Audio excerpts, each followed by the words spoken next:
Mas se eu faço algo com esperança, com amor, com confiança, então isso se torna humano. Das sind aber genau die religiösen Eigenschaften. E essas são as qualidades religiosas. Ich vertraue auf Gott. Eu confio em Deus. Ich hoffe auf ein ewiges Leben. Eu tenho esperança por uma vida eterna. Und ich habe Mut und Zuversicht, dass meine Arbeit hier nicht sinnlos ist. E eu tenho coragem e a certeza de que o meu trabalho aqui não é sem sentido. Das ist doch alles Glaube. Tudo isso é crença. Das Wort Glaube ist wie ein Fels. Im Griechischen heißt es eben Glaube, also Pistis heißt Vertrauen, Zuversicht, Glauben, alles, was sozusagen sicher macht, was der Seele Stabilität verleiht. A palavra crença é como uma rocha. Em grego, pistis, que significa esperança, confiança, confiabilidade, tudo aquilo que dá à alma uma certeza, uma estrutura.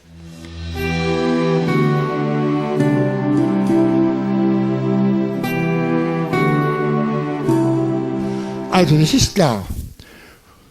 Schauen wir uns das doch mal hier an, was das für ist. Das ist ja ganz eindeutig der Gewohnheitsmensch.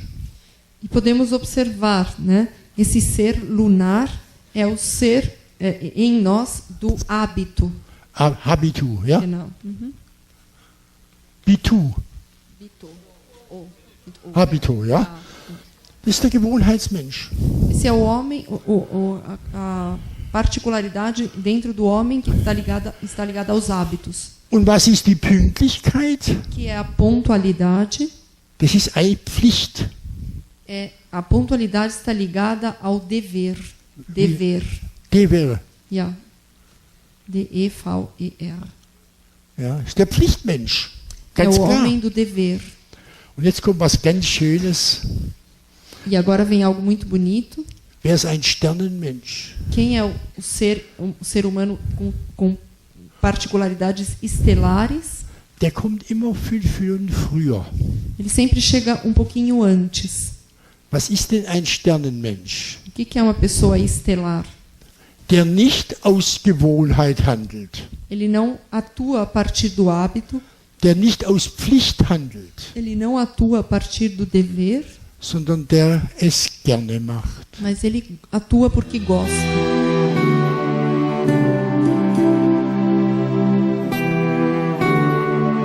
E também quando tratamos das diversas fases do falar e vimos que bem no início o bebê emite sons silábicos apenas para expressar seu bem e mal-estar, como fazem os animais, mas como depois começa então o exercício vocálico, depois consonantal no balbucio, depois então vem a lalação, aí vem a fase, isso tudo no primeiro ano de vida ainda, para então realmente aprender a falar, depois que ela já entende, a gente nota que entende, ela começa a denominar as coisas, depois tem a época da fase em que uma palavra significa quase uma frase, e finalmente, então, depois dos 2 anos, vem a conversa com toda a estrutura gramatical que vai se aperfeiçoando até a aquisição da língua materna. E no caso do pensar, nós temos que ele desperta, na realidade, já no período em que a criança começa a falar.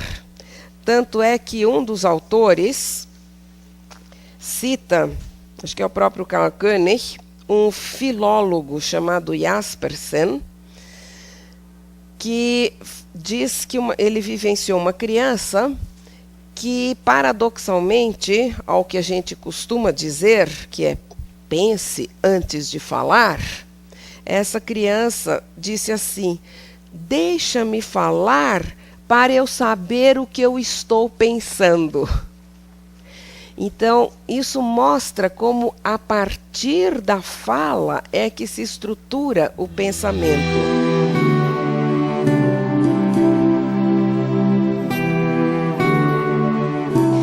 Então, se se eu chego na sala e falo a soma dos ângulos internos de todo o triângulo é 180 graus, eu estou dando um conceito que não vem ao encontro de nenhuma percepção. Certo? Agora, se eu possibilito, se eu tenho instrumentos didáticos, metodológicos, e possibilito que as crianças tenham vivências, tenham percepções, e percepções sempre acarretam vivências, sempre englobam o sentir, então lá na frente, quando algo se concretizar num conceito, aquilo constitui uma união entre eu e aquilo. O que uma criança de 12 anos tem a ver com a soma dos ângulos internos de um triângulo? Nada. De verdade, cá entre nós, nada, não é? No entanto, se ela conclui que a soma dos ângulos internos de um triângulo é 180 graus, ela se faz una com o mundo. E eu queria dar, então, só um exemplo, né? Eu ia fazer isso aqui na frente, mas aí a doutora Micaela falou como o professor tem que ser perfeito e fazer uma circunferência redonda na palestra dela, eu desisti e fiz antes. Mas fiz a mão livre, tá? Bom, então, eu tenho aqui uma circunferência, isso podia ser feito talvez num 5º ano, né? Geometria à mão livre, e eu desenho triângulos, né? Então, aqui eu fiz o diâmetro horizontal, fiz aqui algumas paralelas ao diâmetro, e desenhei triângulos que têm este vértice comum. E as crianças desenharam isso, né? Bem bonito, bem devagar também, bem exato. E agora, a gente pode olhar para esse triângulo, cada criança vai olhar para o seu, e eu vou perguntar para vocês, se eu olho para este ângulo e eu olho para este ângulo, qual é mais gordo? O de baixo. Posso falar que esse é gordo e que esse é magro? Posso dizer, né? Então, esse é um ângulo gordo, esse é um ângulo magro.